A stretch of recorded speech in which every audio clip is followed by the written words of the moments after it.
वहां से चर्चा करी जाए। दिखाता हूं आपको पहले ग्लोबल मार्केट्स का मूड इस समय का। हमारे मार्केट देख लिया आपने, स्लाइटली इन ग्रीन। एशियन मार्केट्स जो जो खुल गए हैं वो आपकी स्क्रीन पर आएंगे आएंगे आएंगे। ग्रीन में है, लार्जली मिला जुला सा रुझान है। निकेई अच्छा कर रहा है, बाकी ठीक है, मिला जुला सा रुझान है। कल सबने आउट परफॉर्म करा है हमारे साथ साथ, कईयों ने तो हमसे कहीं अच्छा आउट परफॉर्म करा था।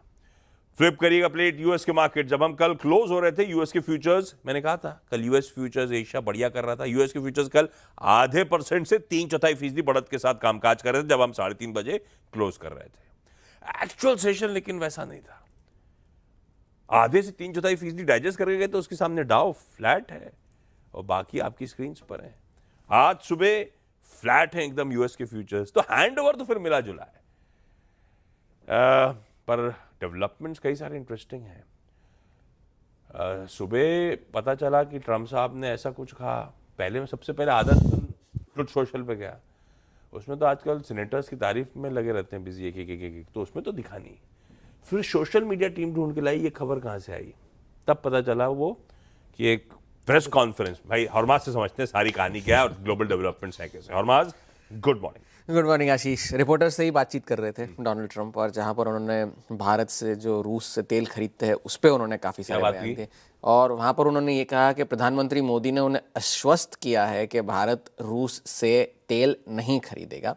ये एक प्रोसेस है, इस प्रोसेस में थोड़ा वक्त लगेगा, लेकिन ये आश्वासन प्रधानमंत्री मोदी ने डोनाल्ड ट्रंप को दिया है कि भारत जो है वो रूस से तेल नहीं खरीदा, क्योंकि उन्होंने ये कहा कि हम सिर्फ चाहते हैं कि रूस जो यूक्रेन के साथ उनकी जो जंग चल रही है वो जंग खत्म हो जाए। जंग के बाद भले वो रूस से दोबारा तेल खरीदना शुरू करे, लेकिन ये ज़्यादा ज़रूरी है कि इस वक्त भारत रूस से तेल ना खरीदे ताकि ये जंग खत्म हो। अगर भारत तेल खरीदना बंद करेगा तो इस जंग को समाप्त करने में आसानी होगी, और यही कदम हमें चीन के साथ भी उठाना है। हम उम्मीद रखते हैं कि चीन भी ऐसा कोई कदम उठाए ताकि व्लादिमीर पुतिन जो है फिर से नेगोशिएटिंग टेबल पर आए और ये जंग जो है वो खत्म हो, जो कि 1 हफ्ते में खत्म हो जानी चाहिए थी, लेकिन अब चौथा साल चल रहा है, ये डोनाल्ड ट्रंप ने कहा।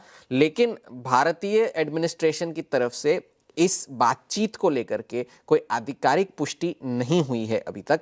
ये डोनाल्ड ट्रंप कह रहे हैं कि हमारी बातचीत हुई और उन्होंने, प्रधानमंत्री मोदी ने ये कहा, लेकिन भारतीय एडमिनिस्ट्रेशन की तरफ से अब तक कोई आधिकारिक तौर पर कोई पुष्टि नहीं की गई है कि ऐसी कोई बातचीत दोनों नेताओं के बीच हुई है। ये तो आज सुबह की बात रही।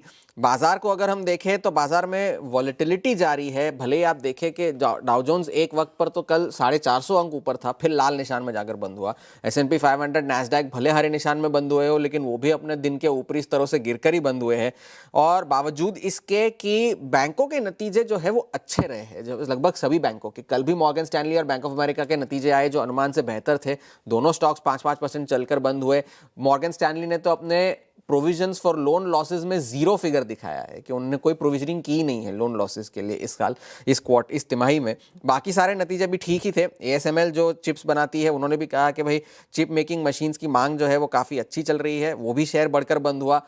लेकिन जो बड़े कंस्टिट्यूएंट्स थे डाउ के, जो बड़े बैंक्स थे, चाहे वो JP मॉर्गन हो, गोल्डमैन सैक्स हो, उन्होंने अंडर परफॉर्म करा, जिस वजह से इंडेक्स पर दबाव देखने मिला। स्कॉट बेसेंट ने कल CNBC को दिए हुए एक इंटरव्यू में, उनके ट्रेजरी सेक्रेटरी, वित्त मंत्री, जी, और उन्होंने CNBC को दिए हुए अपने एक इंटरव्यू में ये कहा कि बाजार कमज़ोर हो, इससे हम हमारा नेगोशिएटिंग स्टांस चीन के साथ चेंज नहीं करेंगे। वॉल स्ट्रीट जर्नल ने एक रिपोर्ट लिखी थी जिसमें उन्होंने कहा था कि अगर बाजार फिर से गिरे तो डोनाल्ड ट्रंप को चीन के साथ बातचीत करनी ही होगी, ये टैरिफ वैरिफ को साइड में रख के।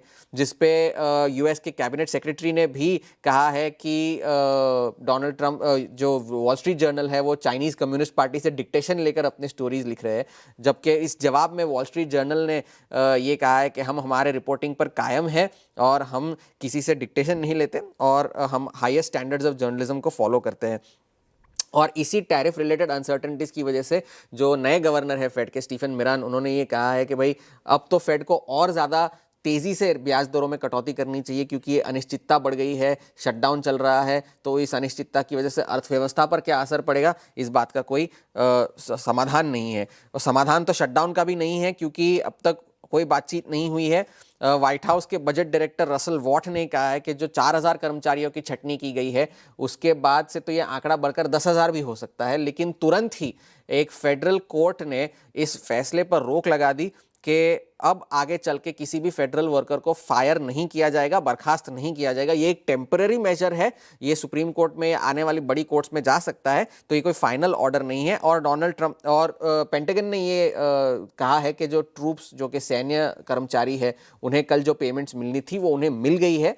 और डोनाल्ड ट्रंप को उन्होंने कहा कि जो बचे कुचे आपके फंड्स है, जैसे भी हो उन्हें पेमेंट्स मिल जानी चाहिए, तो उन्हें पेमेंट्स मिल गई है। डॉलर जो है 99 के नीचे आ चुका है, लेकिन सोना एक प्रति एक दिन रिकॉर्ड बनाया जा रहा है। $4200 के पार अब फ्यूचर्स निकल गए हैं कॉमिक्स पर, तो इस वजह से सोना रिकॉर्ड हाइस पर है। बाजार में थोड़ी सी वॉलेटिलिटी है क्योंकि अब तक कोई क्लैरिटी नहीं आई है शटडाउन को लेकर के और ये टैरिफ वैरिफ की वजह से, तो शायद ऊपरी स्तरों पर थोड़ा सा दबाव हो, लेकिन जब तक ये चिप स्टॉक्स चलते रहेंगे तब तक S&P और नैस्डैक भी चलते रहेंगे। क्लैरिटी नहीं है। डोनाल्ड ट्रंप साहब कह दें तो पता नहीं, वो कहता पिंच ऑफ सॉल्ट के साथ लेना चाहिए। देखते हैं इंडिया, आई एम श्योर कुछ ना कुछ रिस्पांस तो आएगा आज दिन के दौरान, देखते हैं, उस पर नज़र रखेंगे। लेकिन ये है इंटरेस्टिंग डेवलपमेंट। इसको कैसे लूँ, क्यों, उसको समझ में नहीं आ रहा मुझे। न्यूट्रल सा है क्या मामला, अच्छा है बुरा है, क्या है ये? ना अच्छा है ना बुरा है। सस्ता कच्चा तेल तो अच्छा था हमारे लिए, और आप न्यूट्रल भी नहीं कह सकते क्योंकि आप नहीं जानते कि किस तरफ बाजी जा सकती है। हाँ, ये थोड़ा सा गड़बड़ हो गया ग्लोबल। इंटरेस्टिंग सेशन हो गया और भी एक्सपायरी का दिन। अब देखते हैं क्लैरिफिकेशन, क्लैरिटी आती क्या है दिन के दौरान।